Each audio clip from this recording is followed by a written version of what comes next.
Drivers blocking roads to stop speeders? Controversial tactic or a safety solution? Good evening. I'm Christina D. Robertus. Welcome to Coast TV News at 11 on this Friday night. We begin tonight on Atlantic Street in Milton. That's the street you can see right here on your screen right now, and lately some cars have been parking here. Now, it's worth noting it is not illegal to park there. There's no signs or yellow lines saying that you can't, but the people who have been doing it say they're doing it to slow down speeding drivers coming from both directions. But some people think it's only making things more dangerous. Live in Milton tonight is Coast TV News reporter Brendan Conroy. Brendan, what's the scene on Atlantic Street right now? Christina, if you take a look at Atlantic Street, you'll notice it's very narrow. That's one of the biggest problems. And like you said, it's not illegal to park on Atlantic Street, but once people do, it creates almost a blockade. That car that's sitting there makes it hard for the other cars to go around it as they approach an intersection. And that is making some people who use Atlantic Street very, very worried for their well-being. Cars parked in the street sparking concern and slowing traffic.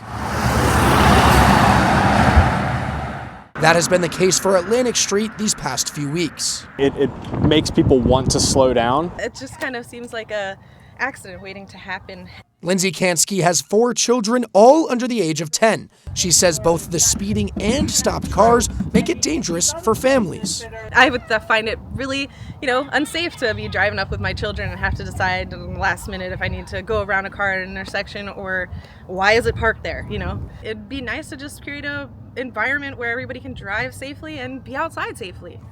On the other hand, Nathaniel Grudzian, who drives on Atlantic Street nearly every day, told Coast TV he thinks it could actually help to combat the speeding drivers. I think having cars on the street can, one, be nice for slowing down traffic. I would probably say let the cars there. I think the place also needs more parking in general, and if they're willing to park over there, then why not?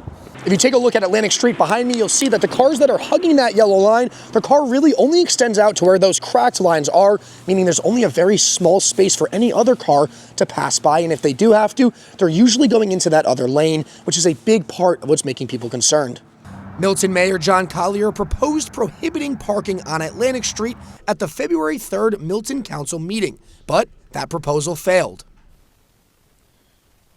There are no cars on the road right now, but when I spoke to the lady who lives in the house down the street, she told me that if you're here around 7:30, 8, 8:30, any of those early morning times, you can expect to see the whole street packed with cars. So if you're driving down Atlantic Street this weekend, be sure to keep an eye out. Live in Milton, Brendan Conroy, Coast TV News.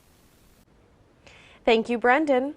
And like we mentioned, those who have been parking on the street say they're doing it to stop speeding. And it's not the only attempt they've made at addressing the issue.